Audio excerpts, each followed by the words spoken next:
the quiet town of Ayer, Massachusetts, Katarina Wright-Sproul, a devoted wife and mother, led a life many would call a suburban routine. Born in 1931, she was known for her steady presence and caring nature. At 48 years old, she was a familiar face at local hangouts, such as at the Park Street Diner, where staff greeted her like an old friend. Her home was kept immaculately, her days carefully ordered, and her trust in the world reflected in one unusual habit. She kept her savings not in a bank, but tucked neatly away in the linen closet. Hers was a simple choice, rooted in an old-fashioned sense of security. But in the spring of 1980, that trust would be shattered, and her modest life would take a tragic turn.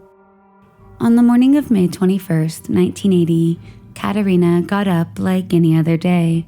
Her husband left the house around 7:10 a.m., unaware that that morning would be the last time he ever saw his wife alive. By 10:45 a.m., Katarina was found dead inside her mobile home. The scene inside was gruesome. She had been stabbed 30 times, including 5 fatal wounds to the heart. She'd also been bludgeoned with what medical examiners said was a blunt object.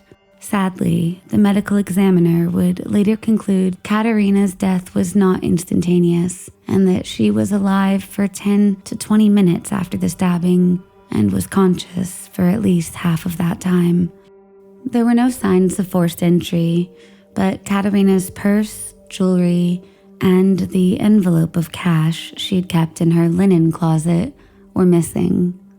Inside the wastebasket, investigators recovered a paring knife, which they believed to be one of the murder weapons. Forensic teams found bloodstains, hair strands, and fingerprints scattered throughout the house, remnants of Katarina's desperate attempts at fighting back. It was immediately clear that this had been a frenzied, personal, and violent attack. The brutal nature of the crime shocked the quiet town of Ayer. In the days following the murder, police combed through Katarina's life, seeking any leads. Investigators learned that she was a frequent customer at the nearby Park Street Diner, a popular local eatery where several employees said they were aware of her habit of keeping money at home. Attention quickly turned to employee Kenneth Waters, a 27-year-old man who lived next door to Katarina with his girlfriend, Brenda Marsh, who also worked at the diner. Though he had no prior criminal history, his proximity to the victim and familiarity with her habits made him a person of interest. When questioned, Kenneth provided what seemed to be a rock-solid alibi. He said he had worked at the diner until 8:30 a.m. on the morning of the murder and was driven home by a coworker, where he then changed clothes and then went to the Ayer courthouse for a 9 a.m. court appearance, where he remained until after 11 a.m. From there, he said he returned to the diner and stayed until around 12:30 p.m. Police examined Kenneth for injuries or bloodstains, but found none. He was fingerprinted and interviewed, but ultimately not arrested. Still, the shadows of suspicion lingered. The case then went cold until 2 years later, in October of 1982, when a man named Robert Osborne, now living with Kenneth Waters' ex-girlfriend, Brenda Marsh, offered to give police information about the murder in exchange for money. The witness claimed that Brenda had told him that Kenneth had confessed to killing Katarina. At first, Brenda Marsh denied this and called the witness's statement false. However, according to later court records, police threatened to charge her as an accessory and warned her that they might take away her children as a result. Under pressure, Brenda changed her story, saying that Kenneth had returned home the morning of the murder with a long scratch on his face. Another ex-girlfriend, Rosanna Perry, was also interrogated for hours and threatened with arrest. Initially, she also said she knew nothing, but under pressure, she said that Kenneth had once made a vague statement about stabbing a woman and taking her money and jewelry. With these two highly coerced statements, and despite lacking physical evidence tying him to the scene, Kenneth Waters was arrested and charged with first-degree murder. He went on trial in May of 1983. During the proceedings, it was revealed that the blood found at the crime scene was type O, which matched Kenneth's blood type. At the time, that was considered a significant breakthrough. However, now it is understood that blood type matches are far from conclusive. Importantly, several pieces of critical exculpatory evidence were withheld. This included fingerprint analysis from the crime scene, which excluded Kenneth and several others, and forensic analysis of hairs recovered from Katarina's hand and the knife, neither of which matched to either the victim or Kenneth. Despite the weaknesses in the prosecution's case, Kenneth Waters was convicted on May 11, 1983, and sentenced to life in prison. After his conviction, Kenneth's sister, Betty Ann Walters, made it her life's mission to prove his innocence. With no prior college education, she put herself through university and law school for the sole purpose of exonerating her brother. In 1999, she located the original blood evidence and secured a court order to preserve it for DNA testing. She then partnered with the Innocence Project, and in the year 2000, DNA analysis of the bloodstain was conducted by a private lab. The results were irrefutable.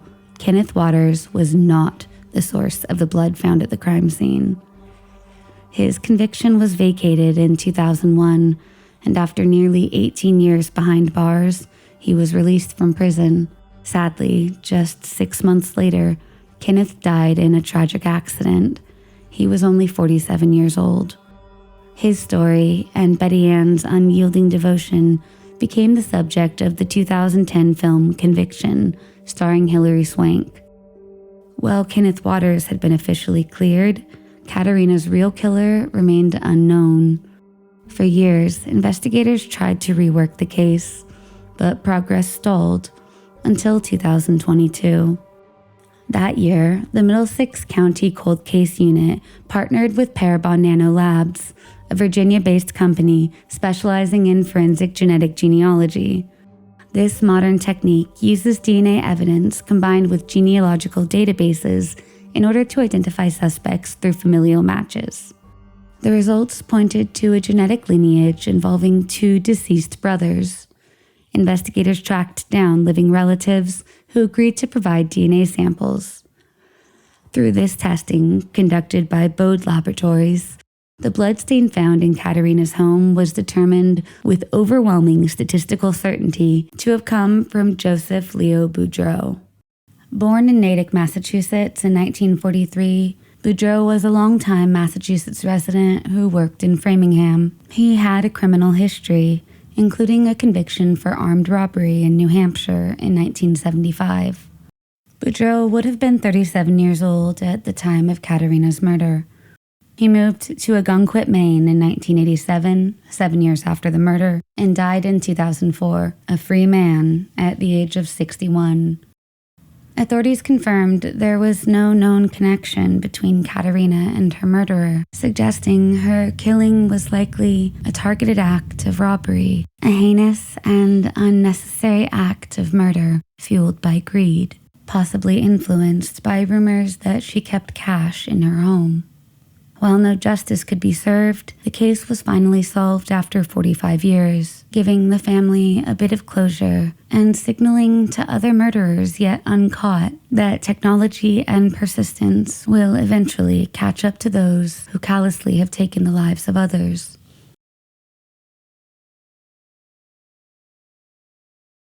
Born around the turn of the 20th century, Louisa Dunn was a woman whose life spanned eras of extraordinary change.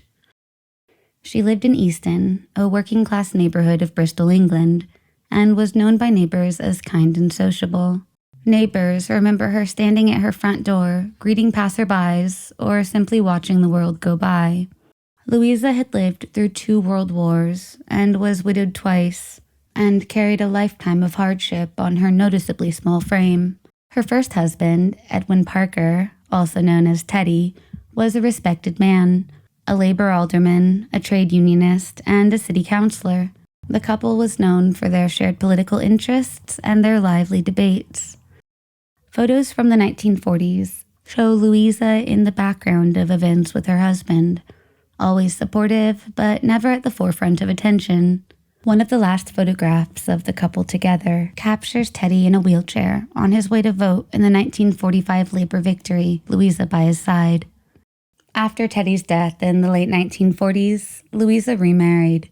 Her second husband, John Dunn, worked as a night watchman for the city. He passed away in the early 1960s, leaving Louisa, once again, single and lonely, despite having 2 children of her own. From her first marriage, she had 2 daughters, Iris and Edna. However, she had become estranged from both of them. Left alone and cut off from her daughters, Louisa became increasingly isolated and, in order to self-medicate, began drinking heavily, something that frequently caused further conflicts within her family. At the time of her death, neighbors said she certainly, quote, drank too much, and described her as extremely vulnerable, frail, solitary, and grappling with alcoholism. Louisa was living the life that many elderly people fear. On the morning of June 28, 1967, neighbors began to worry when Louisa failed to collect her daily newspaper from the front garden wall of her home on Britannia Road. This was unusual for Louisa, a well-known and familiar face in the area who often stood at her doorway, quietly observing the street or chatting briefly with passerbys. Concerned, a neighbor climbed up to peer through her window and saw what would traumatize her for the rest of her life. Louisa was supine, motionless on the floor of her front room. Crime scene photographs showed the killer broken through the ground floor back window, rifled through drawers in the rear rooms, and ultimately encountered Louisa in the front room. She was found on her back, with bruising around her neck, blood in her ear, and her underwear pulled down to her ankles. A scarf was wrapped around her neck, believed to have been used alongside a stocking to strangle her. The coroner swabbed the body and confirmed the presence of semen, indicating that she had been sexually assaulted. At the time, forensic tools were far too limited to identify the source of the specimen. The only other forensic artifact was a partial palm print, left by the section of the hand beneath the little finger. This was found on an upstairs window. The brutality of the murder shocked the community. Louisa had no means of defending herself. The press and the police called it one of the most vicious crimes in Bristol's history.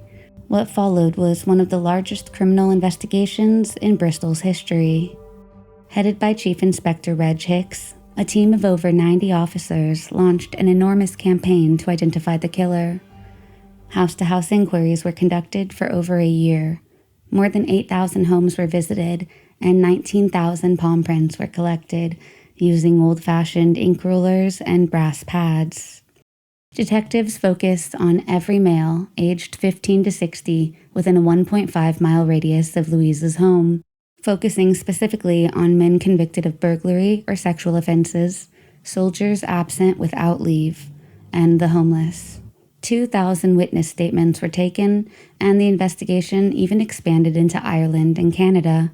And yet, as public interest waned and media interest all but stopped, the case went cold. It wasn't until 2023 that Louisa's case was re-examined by Joanne Smith, an investigator with the Avon and Somerset Police's Major and Statutory Crime Review Team. Inside the archive warehouse, Detective Smith found the original boxes from the 1967 investigation still intact, including clothing, pubic hair samples, and thousands of statements from the public. Forensic scientist Andrew Perry of Cellmark Forensic Services examined Louisa's skirt, carefully selecting a portion which would have been in contact with her attacker. After decades of silence, the fabric was able to give up a full DNA profile of the killer. When the sample was cross-checked against the modern criminal databases, it produced a match. Ryland Headley. Headley had had a long criminal history. In fact, in 1977, he had been arrested for a string of attacks on elderly women.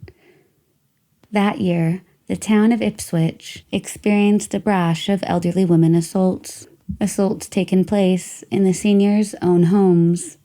2 women, aged 84 and 79, were raped by a man who broke in at night, tied them up with sheets, and threatened to kill them. One woman described waking up to find a man crawling across her bedroom floor. Within weeks of the assault, 5,000 men had been fingerprinted. Rylan Headley was among them. He was caught and pleaded guilty to both rapes, as well as to 10 counts of burglary. He received a life sentence. However, his lawyers appealed. They claimed that the rapes were the result of, quote, sexual frustration in his marriage, and a psychiatrist testified that the assaults were, quote, out of character. As a result of this 1977 testimony, his sentence was reduced to just 7 years. For decades, no connection was ever made to Louisa's unsolved murder, in part because no national fingerprint nor DNA database existed at the time. Amazingly, Headley had avoided giving his palm print when questioned by police in 2012, claiming he had arthritis. But when arrested in 2023, he was fingerprinted, and the print matched perfectly with the partial one recovered from Louisa's window in 1967. Detective Smith and her small team of 9 officers scrambled to gather supporting evidence, later proving Headley lived in Bristol in 1967 and tying him to the pattern of offending. Preparing the case for prosecution became a time-sensitive matter, as Headley was now 92 years old, and Detective Smith and her team feared time might run out. In June of 2025, 92-year-old Brian Headley stood trial at Bristol Crown Court for the rape and murder of Louisa Dunn in 1967. He said little during the proceedings, answering almost every question with no comment, denying her family any sense of motive for her senseless death. During the trial, the evidence was irrefutable. Between the DNA left, the palm print, the prior rape convictions with similar patterns and similar victims, and the confirmation of Headley's presence in Bristol in 1967, a jury of his peers found Headley guilty on both counts, one for rape and one for murder. On July 1st, 2025, just 2 days after the 58th anniversary of Louisa's death, Headley was sentenced to life in prison, with a minimum of 20 years before he would be eligible for probation. During the trial, Louisa's granddaughter, Mary Danton, and her husband sat merely a few meters away from Headley. For Mary, Louisa's only surviving grandchild, the arrest and conviction of her grandmother's killer is something she says will take time to absorb. While the case was finally solved after 58 years, Mary says she is now trying to piece together more information about a grandmother she was robbed of the chance of ever knowing.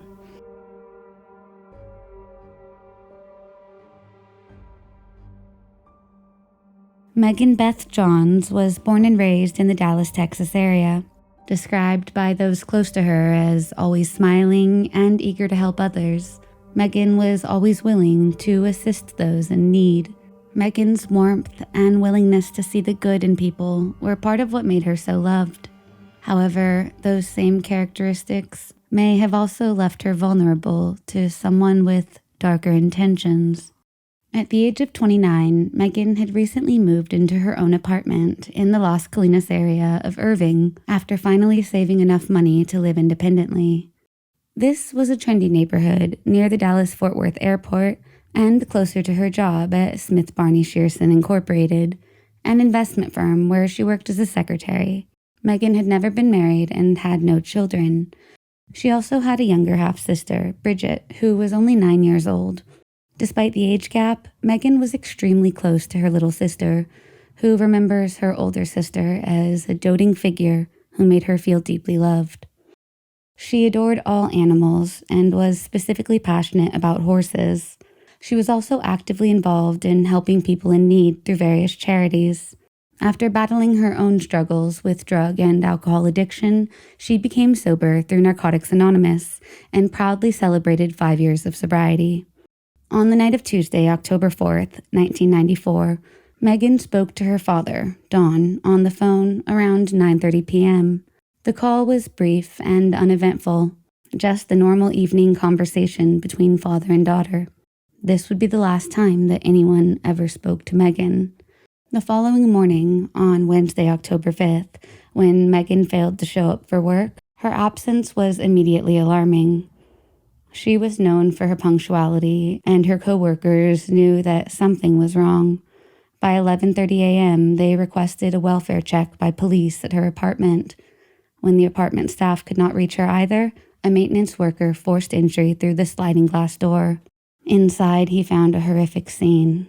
Megan was laying face down on her living room floor, still dressed in her pajamas and robe. She had been stabbed 10 times and had sustained blunt force trauma to her head and limbs. The apartment showed clear signs of a violent struggle. Furniture was overturned, a small table and plant were knocked over, and slices of bread and Megan's purse were scattered together across the floor. Her cat remained in the apartment, visibly disturbed.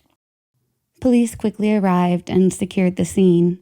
There were no signs of forced entry, suggesting Megan had let her attacker in, and that therefore it was someone she likely knew. Upstairs, blood was found on the railing of the staircase leading to Megan's bedroom. Drawers and the bathroom cabinets had been rummaged through, and a few items, but most notably a VCR and a piece of jewelry, were missing. Crime scene investigators discovered a partial palm print in blood that wasn't visible to the naked eye. Based on its height on the railing, detectives estimated that their suspect was between 5'10" and 6'1". Despite efforts to trace the missing VCR and jewelry through pawn shop records, no trace of either item was found. Police also ran the palm print through local and national databases, but no matches were found. At the time, DNA evidence had been collected, but without advanced testing or a known suspect, it yielded no results. As the years passed, Megan's family and friends refused to let her memory fade. Her father, Don Johns, was relentless in his pursuit of justice. He hired a private investigator and pushed for answers until his death in 2002, never knowing who had murdered his daughter. Megan's half-sister, Bridget, also continued to keep the case alive. In 2006, when she turned 21, Bridget walked unannounced into the Irving Police Department, determined to make sure her sister had not been forgotten. What she found was deeply moving. Sergeant Tom Rowan, who was still working the case, pulled a worn photo of Megan from his own wallet. He had carried it with him for over a decade. Bridget commented to the media, quote, "That, to me, said more than anything." And as she wiped tears from her eyes, she told reporters tearfully, he hadn't forgotten this girl. In 2024, 30 years after Megan's death, Irving police announced a stunning breakthrough. DNA evidence from the original crime scene had been reanalyzed using modern forensic technology. The resulting profile was entered into the Combined DNA Index System, also known as CODIS, and it finally yielded a match. The DNA found at the crime scene belonged to Daryl Patrick Goggins, who, at the time of his arrest in 2024, was 61 years old. Police soon discovered that he had been a neighbor of Megan's back in 1994. On June 10, 2024, Goggins was officially charged with capital murder in Lancaster, Texas. Police confirmed that he had never been considered a suspect during the original investigation. Irving Police Chief Derek Miller opined, quote, "For 30 years, justice has been patient, but justice does not forget." Despite the DNA match and the arrest, a motive remains unclear. Police say there is currently no connection between Megan and Goggins, beside their geographical proximity as neighbors. Detectives continue to attempt to uncover what led to the brutal crime. For family and friends, the identification of Megan's killer brings a measure of long-awaited peace. If you like what we do and want to see more, don't forget to hit the subscribe button. Thank you so much to our patrons. If you would like to support this channel, you can visit the link in our bio below.